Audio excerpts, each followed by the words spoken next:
अमृत वेला किसको बोलते हैं? 4 अमृत वेला है। एक सूरज उगने से 2.25 घंटे पहले से काल दृष्टि से अमृत वेला है, समय की दृष्टि से अमृत वेला है। दूसरा देश की दृष्टि से अमृत वेला है। जिस देश में, जिस जगह में सत्संग, ध्यान, भजन होता हो और वहीं अपन ध्यान भजन करते हैं तो वो अमृत वेला है। तीसरा अमृत वेला है संग की दृष्टि से। भगवत भाव में मस्त, भगवत भाव से छके हुए सत्संगी सजाती विचार करते हो, भगवान की, गुरु की लीलाएं, महिमा चर्चा करते हो, वो अमृत वेला है। चौथा है ब्रह्मवेता, ब्रह्मज्ञानी गुरु का सानिध्य मिले, वह अमृत वेला। तो अभी प्रभात का अमृत वेला सभी को सुलभ है।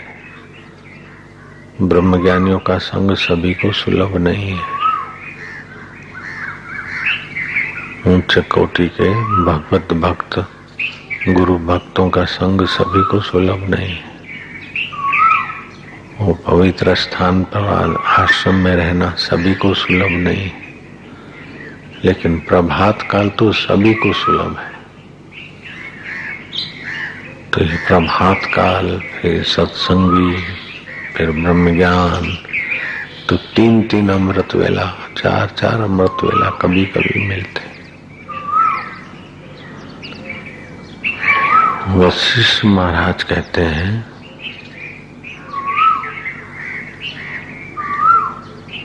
कि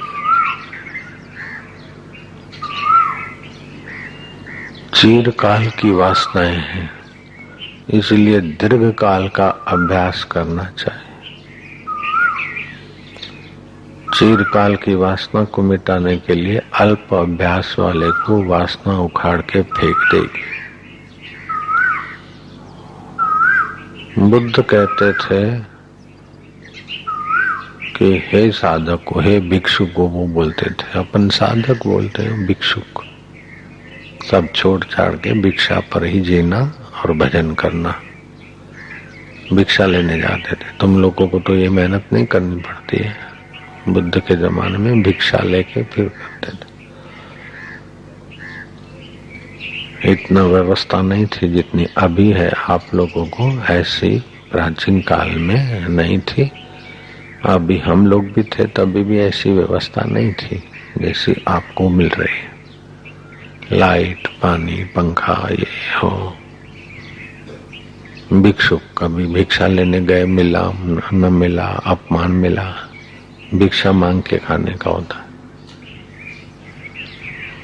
तो हे भिक्षु को, तुमने कितने जन्म लिए उसका तुमको पता नहीं। अगर हर एक जन्म की हड्डियां इकट्ठी करे तो ये बड़ा पहाड़ जो है वो भी छोटा हो जाए। तुमने इतने शरीर बदले, तो कितनी बार तुम मनुष्य हुए, कितनी बार वासना से संसार में भटके और आंसू बहाए। अगर तुम्हारे आंसू गिने जाएं, इकट्ठे किए जाएं, तो ये बड़ा सागर, सरोवर, डैम वो भी छोटा हो जाएगा। तुमने इतने आंसू बहाए। हर जन्म में तुमने क्या क्या नहीं किया है, सब छोड़ छाड़ के अनाथ होकर मर गए। किसी जन्म में तो तुमको जला दिया और हड्डियां उठाकर फेंक दी, और किसी जन्म में तो तुम्हारी हड्डियों का भी और जलने का भी कोई व्यवस्था नहीं। गीदों ने मांस खाया, सियालों ने खाया। ऐसे हर जन्म में जो भी शरीर मिला उसको अपना मानते रहे, शरीर के संबंधियों को अपना मानते रहे। लेकिन तुम्हारा सच्चा संबंधी तो तुम्हारा आत्मा परमात्मा है। बाकी सब मन की कल्पना के संबंध है कि ये मेरा रिश्तेदार है, ये मेरा दोस्त है, घर छोड़कर भगवान के रास्ते चलते फिर भी धर्म की जगह पे भी लोग अपनी लॉबी बना लेते हैं। इतने हीन बुद्धि के होते। गुरु के आश्रम में भी अपने गुट बना लेते। तो ये मंदमती, ये गुटबाजी ईश्वर के रास्ते बड़ा भारी विघ्न है। अपना तो कोई है नहीं, देखा ठोक बजा है। अपना अपना क्या कहो, अगर अपना कोई है तो शाश्वत है, अपना कोई है तो नित्य है, शुद्ध है, बुद्ध है, चैतन्य स्वरूप है। इतनी मृत्यु हो गई फिर भी जो नहीं मरा वो अपना है। इतने हड्डियां के ढेर हो गए फिर भी जो अभी है वो अपना है। शरीर मर जाने के बाद भी जो रहेगा वो अपना है। ऐसा सोचते साधना करते करते फिर पता चलेगा वही अपन है। अपना तो क्या, अपन वही है जिसका जन्म नहीं, मृत्यु नहीं, जरा नहीं, व्याधि नहीं, दुख नहीं, शोक नहीं, वही अपन है। दुख व्याधि, मेरे को काम बेकार है, मेरे को ये है, मेरे को अच्छा है, मेरे को बुरा है, ये सब मन बोलता है। बीमार आदि तन होता है, राग द्वेष बुद्धि में घुसते हैं। अपन क्या है उसका वर्णन शास्त्र कहते हैं, यतो वाचो निवर्तन्ते, जहाँ वाणी नहीं जा सकती। अप्रापिसा मनसा सा, मन उसे पकड़ नहीं सकता। आनंदो इति ब्राह्मण न बिभेति कदाचन। उस अपने स्वभाव को पाकर ब्रह्मवेता अपने आनंद स्वरूप में स्थित हो जाता, फिर कभी भयभीत नहीं होता। वो जानता है कि जो मिट रहा है वो मिट रहा है और जो सदा है वो सदा है। जो सदा है वो मैं हूं और जो मिट रहा है वो शरीर है, संसार है। तो अपने शुद्ध मैं को जान लेता है। अभी मैं बोलते हैं, लेकिन शरीर से मिलकर बोलते हैं, मन से मिलकर बोलते हैं, अहंकार से मिलकर बोलते हैं, बुद्धि से मिलकर देते। मेरा ये निर्णय है तो बुद्धि के निर्णय से जुड़ गए। मेरे को ये बीमारी है तो शरीर से जुड़ गए। मैं फलानी जाति का हूं तो समाज की कल्पना से जुड़ गए। मैं छत्तीसगढ़ का हूं तो देश की जगह की कल्पना से जुड़ गए। मैं स्त्री हूं, मैं पुरुष हूं तो लिंग से जुड़ गए, स्त्रीलिंग पुल्लिंग आदि से।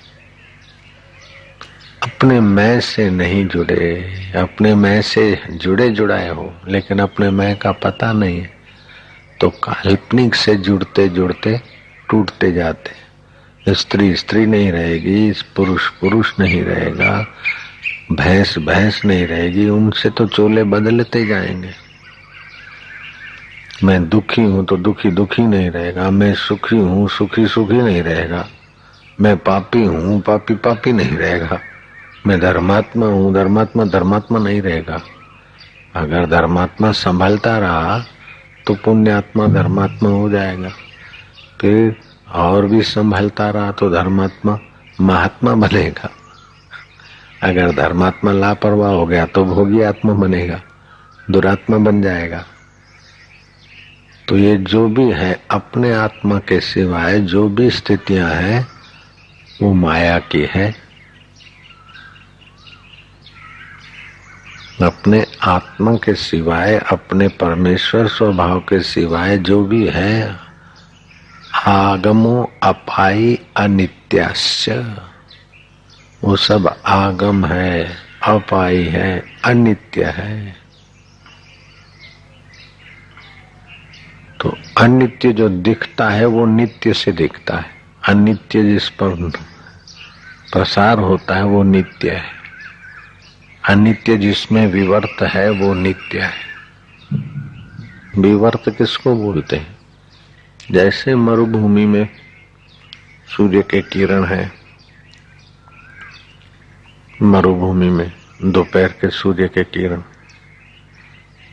तो क्या हो रहा है कि पानी दिख रहा है, तो मरुभूमि को भिगाया नहीं, फिर भी सूर्य के किरणों से मरुभूमि में पानी दिख रहा है। तो पानी विवर्त है।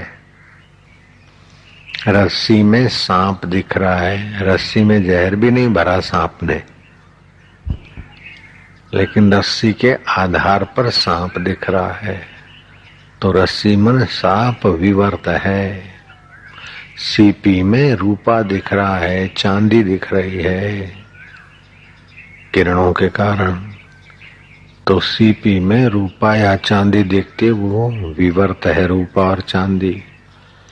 ऐसे परब्रह्म परमात्मा में ये जगत विवर्त है, ठसा ठस भरपूर है ब्रह्म परमेश्वर। सूर्य में, चंदा में, सब में ओत प्रोत उसी की सत्य।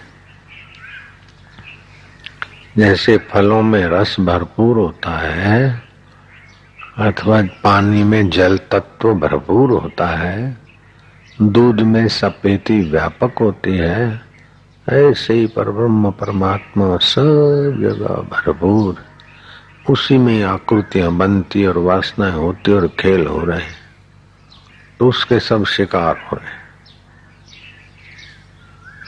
इस खेल को खेल समझ के उससे पार हो जाए, वो परमात्मा मय हो जाता। तो वास्तव में सब परमात्मा सत्ता का अविभाज्य अंग है। वास्तव में सभी वासुदेव है। ये जो दुखी सुखी अच्छा बुरा, ये सब शरीर को, मन को, सामाजिक व्यवस्था को, मति को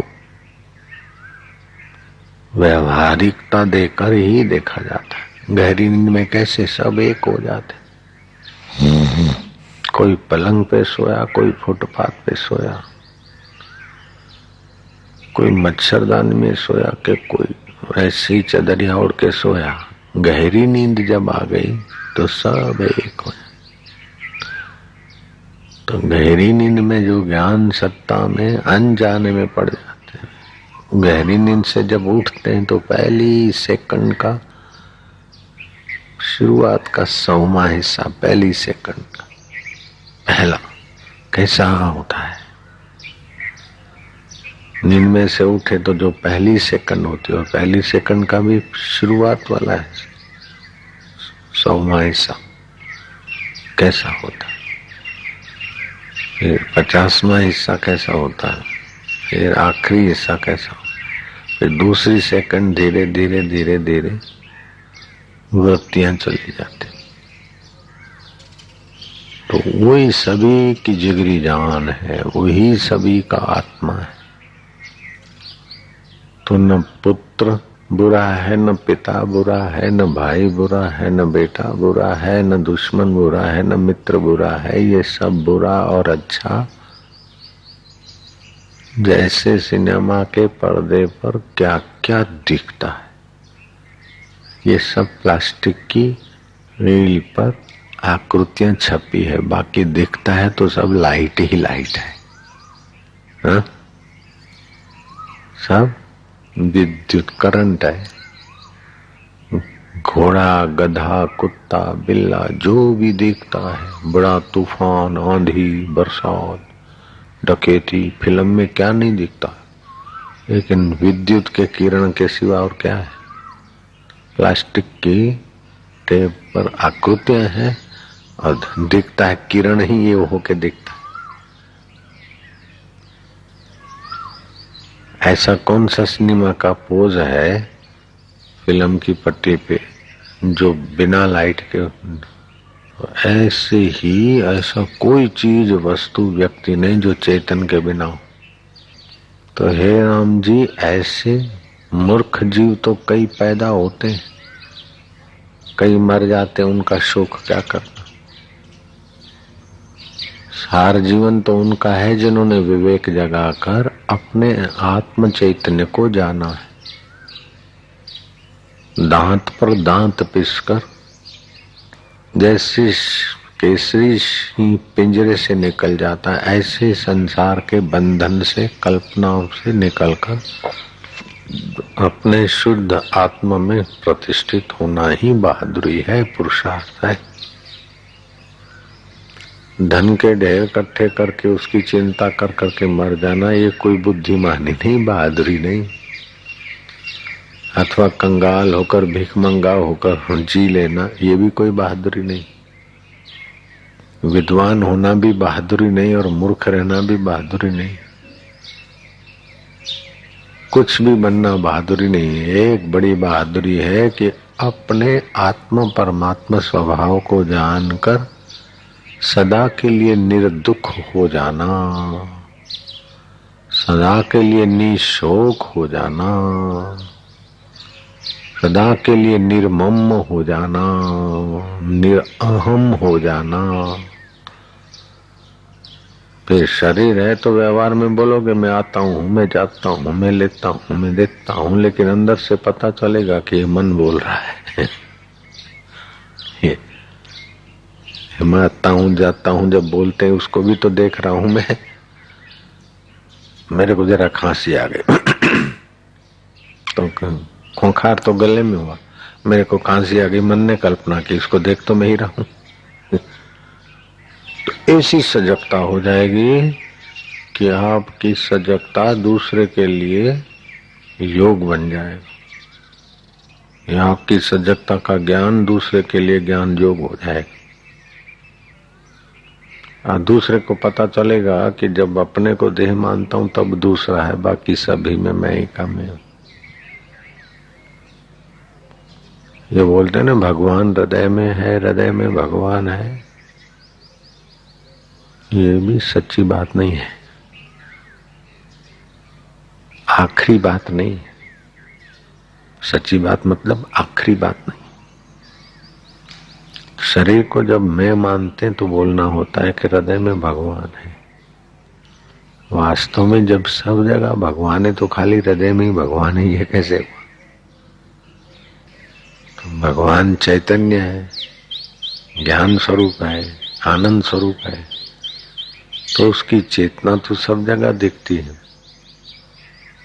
ज्ञान भी कई जीवों में दिखता है, मच्छर में, खटमल में, कीड़ी में, कुंजर में ज्ञान भी दिखता है, लेकिन मनुष्य के हृदय में उस ज्ञान का तीसरा स्वभाव जो आनंद स्वभाव है वो प्रकट होता है हृदय में। इसीलिए बोलते भगवान हृदय में। जैसे अपने तो पूरे शरीर में है, लेकिन फिर भी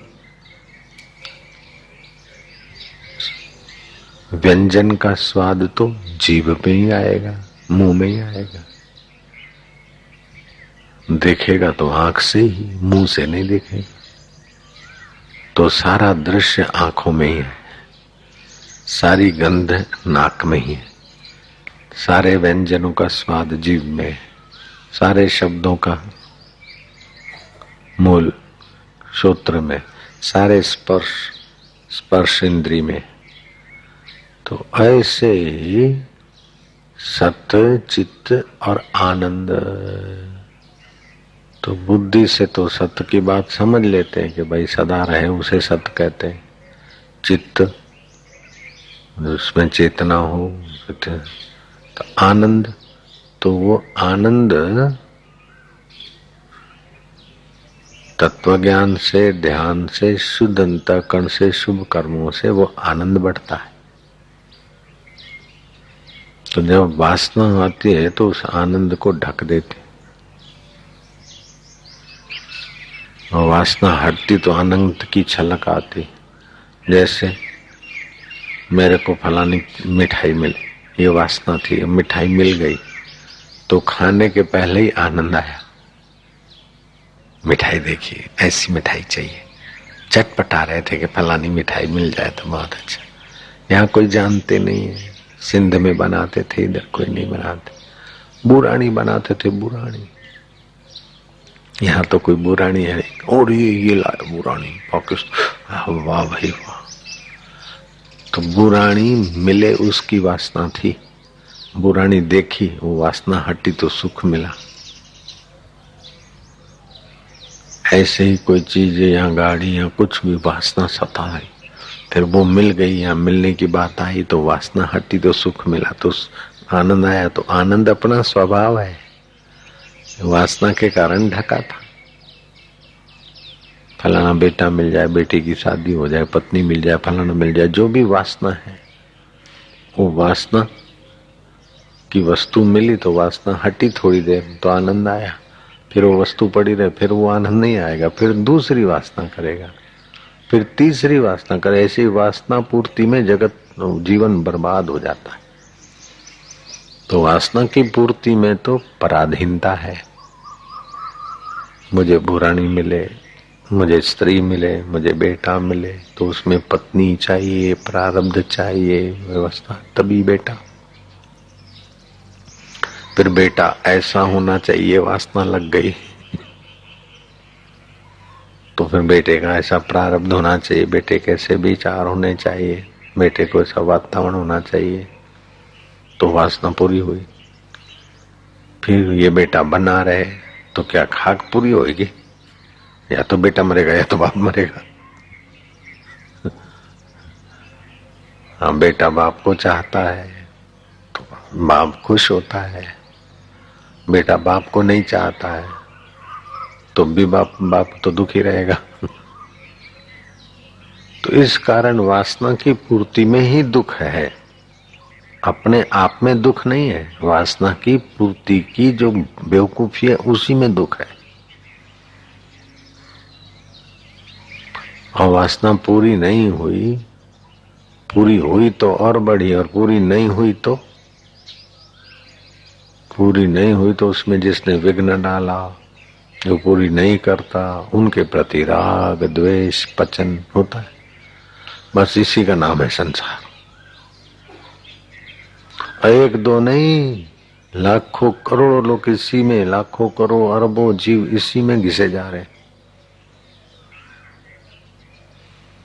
एक भूला दूजा भूला, भूला सब संसार, विण भूला एक गोरखा जिसको गुरु का आधार है। ब्रह्मवेता गुरु के ज्ञान का आधार लिया हुआ तर गया।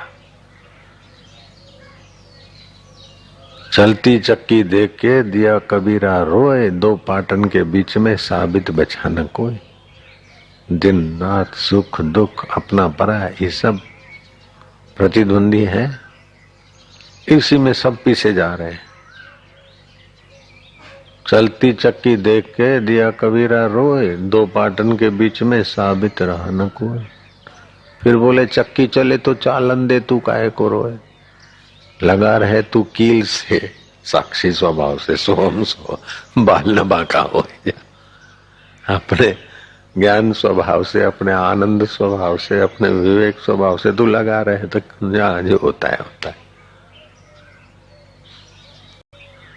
सुकरात को जहर दिया, मरने की वेला आई, चेले रो रहे, छाती कूट रहे। सुकरात बोलता पागल हो, अभी तो सीखने का मौका है, रो क्यों रहे हो? जो जीवन भर नहीं दिखा सका वो अभी दिखाने का मौका है। विरोधियों ने मुकदमेबाजी और आरोप लगाकर मुझे मृत्यु दंड दिया, तो ये मृत्यु हो रही किसकी हो रही?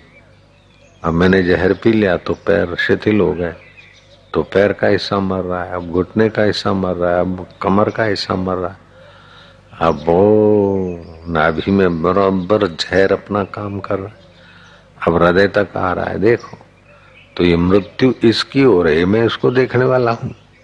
तो ये साधन मर जाएंगे, मैं तो व्यापक ब्रह्म था, अभी हूँ तो रहूंगा, मेरी मृत्यु कहाँ है पागलों? राम तीर्थ बोलते थे, धरती पे जब भी एक मुझे मार डालो, जले फांसी चढ़ा दो, राम तीर्थ के टुकड़े टुकड़े कर दो, तभी भी आप मुझे नहीं मार सकते। जब तक धरती पे एक भी मनुष्य है तो मेरी वाणी मौजूद है, मैं मौजूद हूँ। उन्होंने तो ये कहा कि एक भी व्यक्ति रहेगा तब तक राम का अस्तित्व है। मैं तो बोलता हूँ व्यक्ति न भी रहे तब भी राम का अस्तित्व है। 5 भूत न रहे तब भी चैतन्य राम ज्ञान स्वरूप का अस्तित्व है। जो प्रलय के बाद भी नहीं मरता वही तुम हो।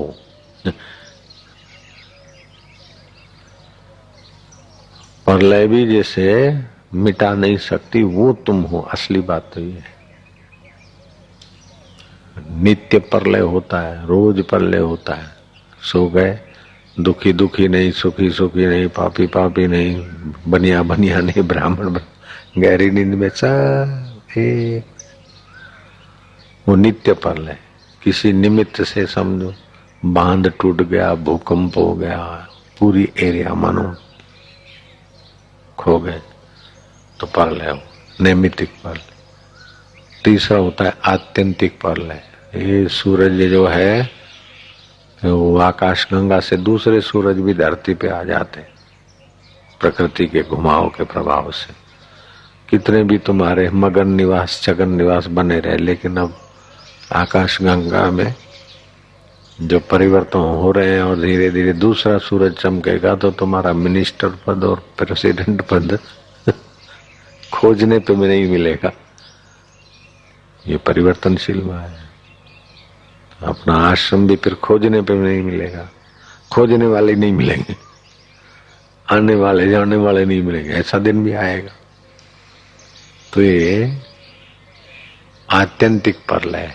12 सूरज तपेंगे, और सब अग्निमय हो जाएगा। ये धातु, ये लोहा, ये जो पाइपलाइन है ना दर्शन की, वो भी पिघल के उड़ान भरेगी। उसके पहले ये सड़ जाएंगे। सब ऐसे बदलते रहते। तो आत्यंतिक प्रलय, तो फिर उसमें इधर का धरती का तो मामला सफाया हो जाता। भी ब्रह्मा विष्णु महेश लोग रहते। महाप्रलय में वे भी लोग, जय सिया राम, कुछ नहीं रहता। 5 भूत भी लीन हो जाते प्रकृति, जल नहीं तेजने वाले, तो कुछ नहीं रहता। उसको जानने वाला है तभी तो वो आया, वेद में ज्ञान आया। कुछ नहीं रहता तो कोई तो रहता है। कुछ नहीं रहता को जानने वाला तो रहता है। बड़ा महल था, मेहमानों को दिखा के बाहर आए। फिर बेटा देखो कोई मेहमान रह तो नहीं गया कमरे में। बेटे ने कहा पिताजी यहाँ कोई नहीं। तो पिताजी ने मुख्य दरवाजे को ताला मारा। बोले पिताजी क्या कर रहे हो? बोले कोई नहीं, तो मैं बंद करके जाता हूँ। बोले कोई नहीं है कहने वाला मैं तो हूँ, मेरे को तो आने दो। तो महाप्रलय हो जाता है। तो प्रलय है तो प्रलय का साक्षी भी है। तो जो प्रलय का साक्षी है वही अभी तुम्हारे सुख का साक्षी है, दुख का साक्षी है, चिंता का साक्षी है, खुशी का साक्षी है। बापूजी ने सुबह सुबह बहुत ऊंची बात बताई।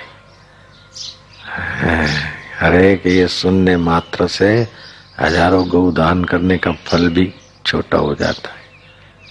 ये ऐसा ब्रह्म ज्ञान है, गजब हो गया। ऐसा तो कहीं नहीं सुना था। ओहो, तो कहीं नहीं सुना था, इसको भी जान रहे, और सुना था इसको भी जान रहे। तो ज्ञान सत्ता, वही सत्ता है, वही चित्त है, वही आनंद। और ज्ञान होने पर लगता कि वही मैं हूं। तो ये उल्टा ज्ञान का अभ्यास ज्यादा हो गया है। मैं दुखी हूं, मैं सुखी हूं, मेरे को इधर जाना है उधर जाना है, मैं फलाना हूं, मैं ढींगना हूं। ये ज्ञान मिलता है, ऊंचा ज्ञान तो कभी कभार मिला। तो उसका अभ्यास जब तीव्र हो गया तब उल्टे ज्ञान की कल्पनाएं वासनाएं कम होगी और सत्य ज्ञान दृढ़ होगा ना। तो वशिष्ठ जी कहते हैं कि राम जी, चीरकाल का अभ्यास है जीव को वासना के बेग में बहने का। जैसे फास्ट गाड़ी भाग रही है तो वहीं तो नहीं रुकेगी, ब्रेक लगाते जाओ स्टीयरिंग संभाल के, तो 50-100 मीटर के बाद रुकेगी, 50-100 फुट के बाद रुकेगी। ऐसे ही ये वासना है तो उसको विवेक से, ज्ञान से रोकते रोकते रोकते। अब कुछ लोग वासना को रोकने के लिए खड़े हो जाते हैं, तो वासना को और बल मिल जाता है। तो कमी अपने में मानने से कमी को बल मिल जाता है। कमी अपने में नहीं है, कमी शरीर में है, मन में है, बुद्धि में है, चित्त में है। मेरे को याद नहीं रहता, उसको भी जानने वाला तू कौन है रे? मेरे को तो बड़ी भूख सताती है।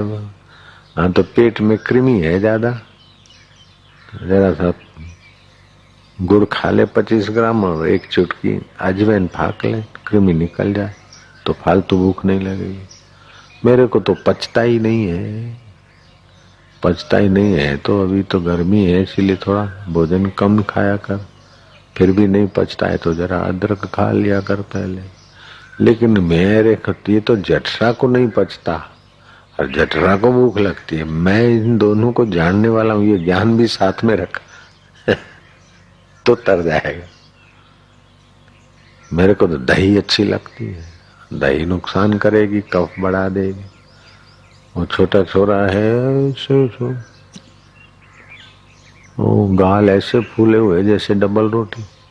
तो मैंने उसको कह दिया तूने बचपन में केले ज्यादा खाए, तो उसको लगा कि हाँ खाए थे। तो इसमें कोई अंतर्यामी होने की जरूरत नहीं है। जो केले खाता है तो कफ बहुत होता है, और बचपन में केले खाया, अभी तो बचा ही है, वैसे कफ ज्यादा है तो वो मुंह भरा हुआ है, गोलगप्पे जैसे गाल हो गए। अंतर्यामी वास्तव में ये ज्ञान स्वरूप ईश्वर ही है, ब्रह्म ही है। फिर इसके जैसे नियम है प्रकृति के, ऐसा खाने से ऐसा होता है, ऐसा खाने, वो पहले से जैसा निर्णय कर दिया वैसे ही घूमता रहता है प्रकृति। जैसे कंप्यूटर में प्रोग्राम रख देते ना, फिर चलता रहता है। ऐसे ही भाई इस वस्तु से ऐसा हो, इसका ऐसा हो, ऐसा करने, ऐसा नहीं कि चित्रगुप्त कोई चिट्ठा लेके मोर पंख से सतत लिख रहा है, फिर भी वो लिख रहा है। कैसे? वो ज्ञान स्वरूप आपके संस्कारों को देखता है। बुरा करते हो तो देखो हृदय में निस्तेज हो जाता है आदमी, अच्छा करते तो बल आ जाता है। अब बुरा किया है, फिर व्रत आदि रखा है और सुबह सुबह ऐसा साधन भजन और नियम किया है ज्ञान ध्यान का, तो फिर बल बढ़ जाता है। अब आज देखना और दिनों से आज का दिन कैसा जाता है। तो ज्यों ज्यों जाने अनजाने ईश्वर के नजीक आते हैं, सच्चाई के नजीक आते हैं, ज्ञान के नजीक आते हैं, ईमानदारी के नजीक आते हैं। जब जो सेवा करते हैं, कुछ तो ऐसे हैं कि सेवा के नाम पर अपना गुजारा समय गुजार रहे हैं, उनके चेहरे पे और उनके दिल में वो खुशी नहीं होगी जो तत्परता से सेवा करते हैं उनको खुशी होगी। जो ईमानदारी से सेवा करते, तत्परता से करते, तो उनकी बुद्धि का विकास होता है। और जो टालम टोल करेंगे तो वो तो ठीक है, चलो जैसे मजदूर कर रहे हैं 2 रोटी के लिए, ऐसे ही जिंदगी जाएगी। तो ज्ञान स्वभाव में बड़ी खाली सत्य चित्त आनंद है, इतना नहीं। ऐसा कोई सद्गुण नहीं है कि परमात्मा में ना हो, और ऐसा कोई दुर्गुण नहीं है जो वासना से पैदा न हो। ये 26 लक्षण गीता में आए।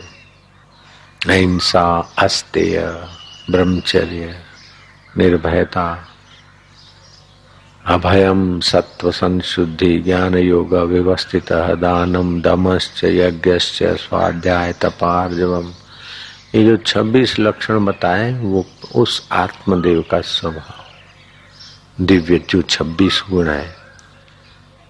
तो वो गुण मेरे में है, सच्चाई का नहीं, उस सत्य स्वरूप की कृपा। निर्भयता मेरे में है नहीं, वो देवी गुण है, देव के। तो 26 लक्षण उस देवी गुण के हैं। तो जो ये 26 लक्षण जितने बढ़ेंगे उतना ही वो देव के तरफ नजीक है, और जितने आसुरी लक्षण बढ़ेंगे उतना ही वो वासना के तरफ है। कितना स्पष्ट ज्ञान है गीता में, कितना दिव्य ज्ञान है शास्त्रोपनिषदों। ऐसा ज्ञान और दुनिया के किसी भी व्यक्ति के बनाए हुए मत पंथ मजहब में नहीं है। ये जो मैं बात कर रहा हूँ वो श्री कृष्ण के अथवा श्री राम के उपदेश की बात नहीं है, लेकिन श्री राम और श्री कृष्ण भी जिस सनातन सत्य में प्रकट हुए उस अपौरुष वेद की बात है। ईश्वर ने भी ज्ञान की रचना नहीं किया है, तो ईश्वर ज्ञान की रचना किया तो ईश्वर के पहले ज्ञान नहीं था क्या? तो ईश्वर के पहले ज्ञान नहीं था तो ईश्वर अज्ञानी थे। ईश्वर के पहले ज्ञान सत्ता थी और उसमें टिके हैं वो ईश्वर हैं।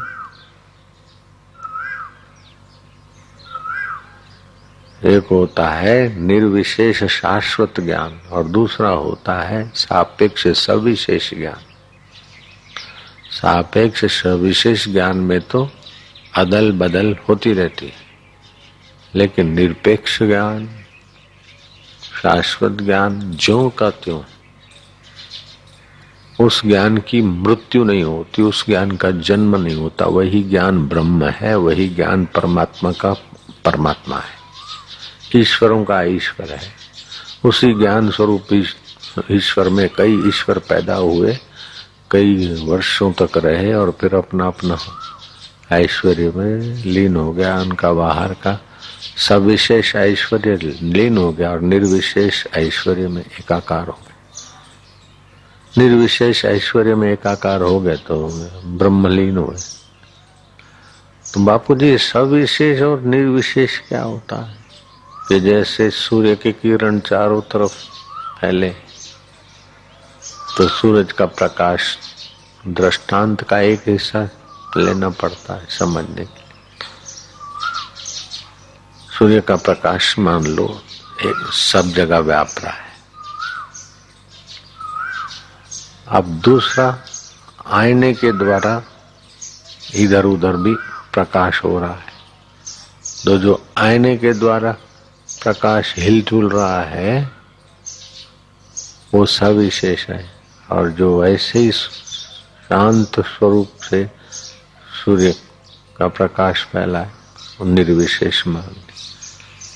अथवा तो आकाश निर्विशेष, लेकिन उस आकाश में आपने मटकान बनाया तो ये मठाकाश हो गया, घड़ा बनाए तो घटाकाश हो गया, मेघ में आया तो मेघाकाश हो गया। तो ये मेघाकाश सविशेष है, घटाकाश मठाकाश सविशेष है, लेकिन महाआकाश तो निर्विशेष। ऐसे ही परब्रह्म परमात्मा सत्ता ज्ञान निर्विशेष ज्ञान ब्रह्म है, सविशेष ज्ञान माया है, स्फुरना निष्फुर ब्रह्म है, अपूर्ण जगत है और माया। तो बोले बापू जी निष्फुर अगर ब्रह्म है तो फिर इस खंभे को तो कभी स्फुरना नहीं होता। हाँ, इस लोहे के खंभे को तो फूरना नहीं होता, मकान को फूरना नहीं होता। हाँ, तो ये ब्रह्म तो है, लेकिन घन सुषुप्ति में ब्रह्म है, जड़ अवस्था में। इनको पता ही नहीं कि मैं निर्विशेष हूं या सविशेष हूं। समय पाकर ये थंबा गरेगा, जलेगा, मिट्टी के कण बनेंगे, फिर घास बनेगा, फिर वो दूध बनेगा, फिर जीव बनेंगे, और फिर वो अपने शुद्ध ज्ञान में जागेंगे, तब पता चलेगा कि अभी तो इनको पता ही नहीं।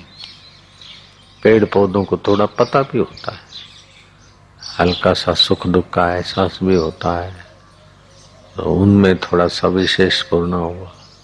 तो ये निर्विशेष नहीं, ये ब्रह्म की घन सुषुप्ति। 4 प्रकार के सुषुप्ति माना वेदांत ने।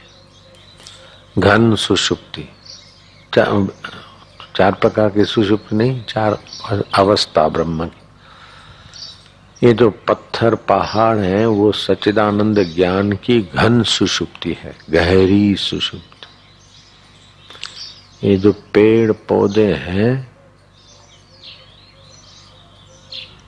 उनकी क्षीण सुषुप्ति है। जैसे आप सो रहे हैं और आपका किसी ने बाल नोच लिया या मच्छर ने काटा तो पता चला न चला, बस करके भूल गए। मच्छर ने काटा, मक्खी बैठी, तो गहरी नींद नहीं है, थोड़ी क्षीण सुषुप्ति है। ऐसे ही पेड़ पौधे और अल्प जीव क्षीण सुषुप्ति में जीते, और मनुष्य, देवता, यक्ष, गंधर्व ये स्वप्न अवस्था में जीते। उस शुद्ध ज्ञान में स्वप्न देख रहे, मैं गंधर्व हूँ, मैं किन्नर हूँ, मैं माई हूँ, मैं भाई हूँ, ये आप सब आए स्वप्न अवस्था में जी रहे। ये ब्रह्म के स्वप्न देख रहा है। शुद्ध ज्ञान स्वप्न में जी रहा है कि मैं माई हूँ, मैं गगलू हूँ, मैं बबलू हूँ, अभी गुगलू बनूंगा, मैं ऐसा बनूंगा। ये स्वप्न है। उमा का हूँ मैं अनुभव अपना, सत्य हरि भजन जगत सब स्वप्न। तो हरि भजन का मतलब है वो शुद्ध ज्ञान में टिकना ही सत्य है, बाकी सब स्वप्न है। हरि भजन का मतलब ये नहीं कि सारा दिन खड़ताल लगे हरि ओम हरि भजन हरि भजन। हरि भजन यहाँ तात्विक अर्थ लगाना होगा। आरंभ वाला भले मंजीरे लेके बजा, लेकिन धीरे धीरे धीरे सत्य ज्ञान में टिकना ही हरि भजन का आखिरी फल है। सत्य हरि भजन जगत सब स्वप्ना।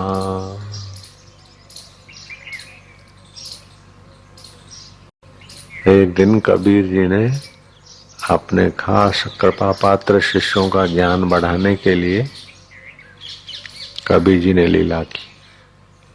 सुबह आते थे लोग दर्शन करने को, कीर्तन करते करते, और सुबह सुबह गुरु महाराज रोते हुए मिले, रो रहे। अब तुम लोग आए और मैं रोता हूं तो कैसा लगेगा? अरे बापूजी आज तो बड़े रो रहे हैं, क्या है? कल्पना नहीं कर सकते कि बापूजी भी रो सकते हैं। बापूजी रो रहे।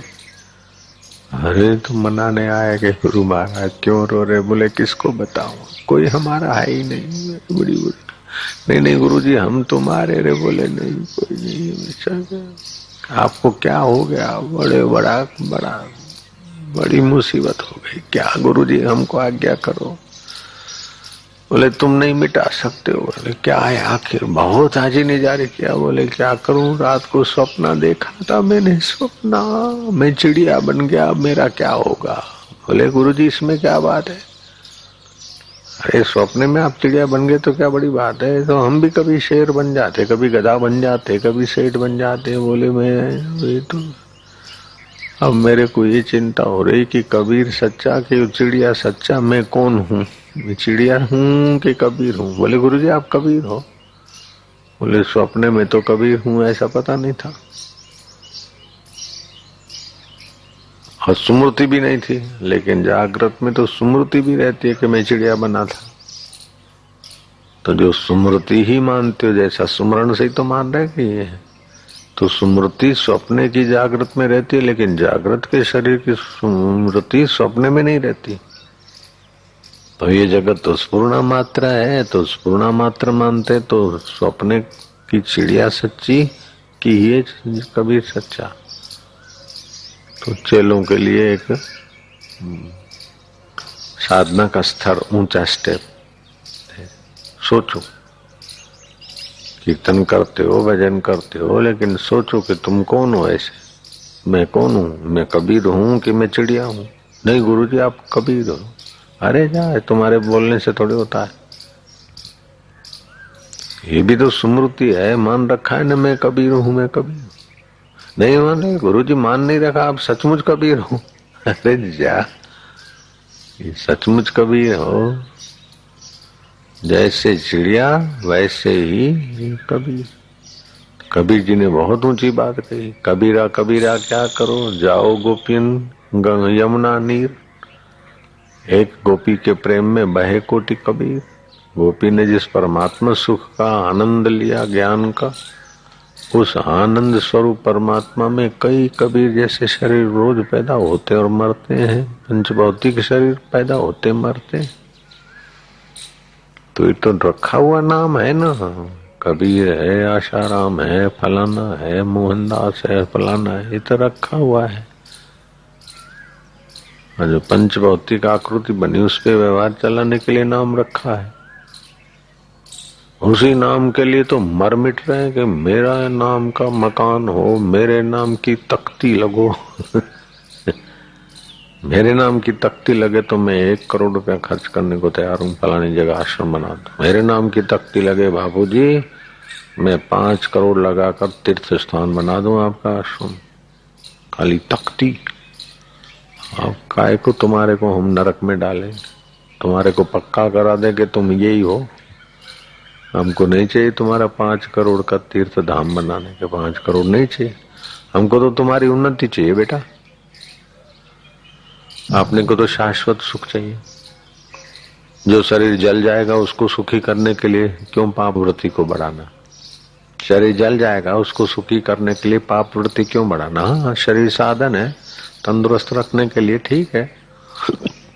मच्छरदानी में रहे, अच्छा है, कोई बात नहीं, मच्छरों से बचे, ठीक है, साधन है ईश्वर को पाने के लिए, इसकी देखभाल की।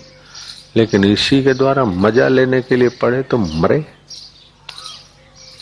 खबरदार, शरीर के द्वारा मजा लेने का सोचा तो मरे समझो। जो जीव के द्वारा खाने का मजा लेंगे, ज्यादा खाएगा बीमार पड़ेगा। आंख के द्वारा किसी को देखने का मजा लेगा तो विकार आएगा, मरेगा। ऐसे कान के द्वारा वाहवाही सुनने का मजा लिया तो अहंकार आएगा। अरे गुरुजी आप तो बापूजी से भी बड़े हैं। अरे आप तो बोलते तो बापूजी बोल रहे हैं, आप तो ये हैं। ऐसा चढ़ा देते कि फिर वो बेचारे साधक हमारे गुरुजी बोलते थे कि संसारी लोग ऐसे होते हैं जैसे शिकारी। बाज पक्षी ऊपर चढ़ रहा है और शिकारी कैसे उसको तीर मारता है, या तो वाहवाही करके गिरा देते या तो माल देके गिरा देते। ये प्रशंसक और सुविधा देने वाले शत्रुओं से भी ज्यादा खतरनाक। जो विरोधी और शत्रु है वो तो आपको ईश्वर की तरफ लगाने में मदद करते हैं, लेकिन जो ये चीजें वस्तुएं देते हैं वो आपको ईश्वर से दूर करने का काम करते हैं। अब उनका भाव नहीं होता दूर करने का, लेकिन आप दूर हो जाते, आपको भी पता नहीं होता। अभी यहाँ नहीं आता तो मेरे को कोई टोक सकता है क्या कि बापूजी सुबह सुबह सत्संग में क्यों नहीं आए। लेकिन अपना सेवा मिल जाती है परोपकार के बहाने। चलो, तुम्हारे पास जल्दी आता तो तुम्हारी नींद खराब होती, देर से आता तो तुम आलसी बन जाते। इसलिए सुबह 3:30 बजे उठा, फिर थोड़ा घूमा, ऐसे करते करते 5 बजे वहां गया। 7 को क्या हूं, 5:26 तक फिर तुम्हारे पास इधर आए। हाजिरी लगे तब 5:30 के बाद आए हम। शंख बजा था, गेट पे हम पहुंचे थे। लेकिन ये हम आए ये सच्ची बात नहीं है, ये व्यवहारिक कल्पना है। शरीर को मैं मानते हम 5 बजे 3 बजे उठे, हम कभी सोए ही नहीं है। तो उठा और सोया तो शरीर है। अब शरीर को लेके, विशेष ज्ञान को लेके बोलना होता है तो अंदर में समझ बनी रहे, सतर्कता बनी रहे। तो ऐसा सतत चिंतन रहे ना तो आदमी तो ज्ञान जल्दी हो जाए। तत्परता रहे, बस भोजन साधन की सेवा में फिर इसी में रहे। तो जो इसी जन्म में मुक्ति पाना चाहते हैं उसको 3 घंटे सत्य शास्त्र का ज्ञान का विचार करना चाहिए, 3 घंटे प्रणव जप करना चाहिए, 3 घंटे साधु सेवा करनी, 3 घंटे ध्यान में रहने चाहिए इसी विचार, तो मोक्ष जल्दी हो जाए। एक पहर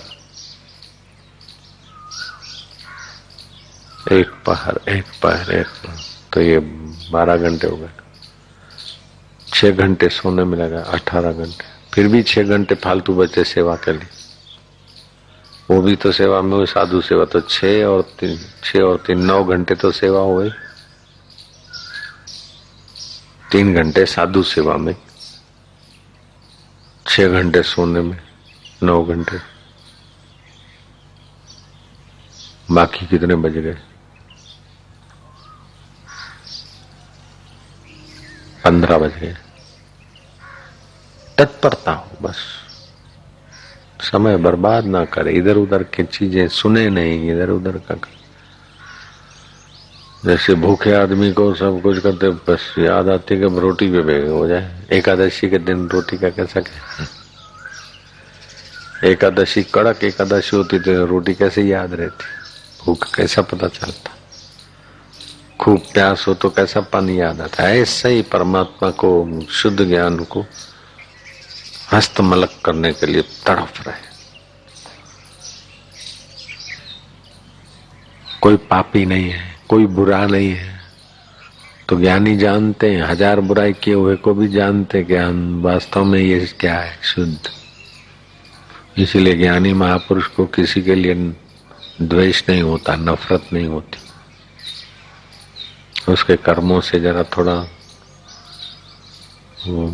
व्यवहार काल में होता, तत्व से। ज्ञानी की गति ज्ञानी जाने, ज्ञानी को पहचानना। जब तक साक्षात्कार नहीं होता तब तक ज्ञानी को पूरा पहचान ही नहीं सकता कोई। जो शुद्ध ज्ञान में जग गए हैं वो तो अनुभव की बात है। हाँ, साधक जिज्ञासु थोड़ा थोड़ा जान लेता। अब जो पहले आश्रम में आए थे तो उतना जानते नहीं थे, जब आते रहे तब पता चला कि क्या है। हम जब गुरु के पास गए तो लगा कि अच्छे हैं, समर्थ हैं, महापुरुष हैं। फिर जो जो जो जो पता चला तब पता चला कि अरे वो भी अपनी बात कल्पना थी। जो जो उनकी कृपा पचती है त्यों त्यों पता चलता कि वो कितने महान है, कितनी ऊंची हस्ती। ईश्वर ने तो हमको काम, क्रोध, लोभ, मोह, अपने पुण्य पाप जैसे थे इस प्रकार का शरीर दे दिया, लेकिन गुरु जी तो वो नहीं देखते और हमको सीधा ब्रह्म बना रहे। तो ईश्वर ने तो कर्म बंधन से चोला दिया, लेकिन गुरु तो कर्म बंधन काट के अपना ईश्वर जिससे ईश्वर है वो ब्रह्म ज्ञान दे रहे। साजो भाई ने कहा, ईश तजी डारूं गुरु न तजू। ईश्वर आ जाए, बोले आ जा, तो ईश्वर का सानिध्य छोड़कर भी मैं तो गुरु के चरणों में जाऊं। वैंकुट राम परवाना भेजिया वाचत कबीरा रोए। क्या करूं तुम्हारी वैंकुट को, जहाँ साध संगत नहीं हो, जहाँ ईश्वर जिससे ईश्वर है वहां ऐसा ब्रह्म ज्ञान जहाँ नहीं है, ऐसा वैंकुट भी मेरे को नहीं चाहिए, स्वर्ग भी नहीं चाहिए। मेरे को तो स्वर्ग का सुख भोग कर नष्ट हो जाता है, ऐसा सुख नहीं चाहिए। सुख की वासना ही मिट जाए तो परम सुख तो मैं ही हूं।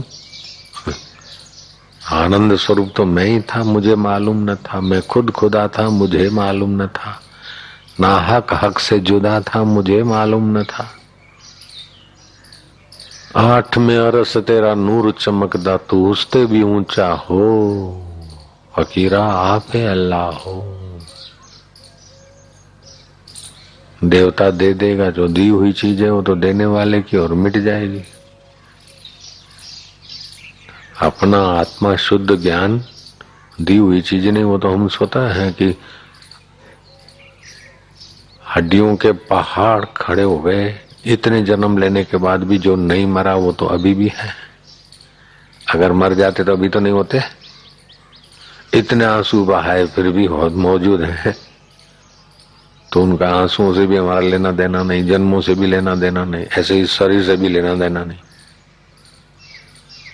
हम तो वो हैं। देखा अपने आप को, मेरा दिल दीवाना हो गया। ना छेड़ो मुझे यारों में खुद पे मस्ताना हो गया। अब अप्सरा आए, नखरे करे, चल रही ठगनी, ठुमक ठुमक नैनन को क्या ठुमकावे, तेरे हाथ कबीरा नहीं आवे।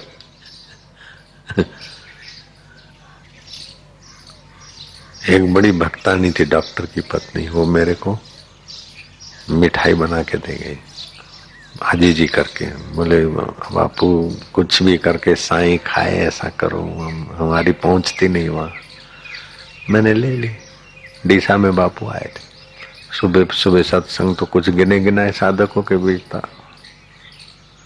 तो बापू जी ने पूछा क्या हुआ।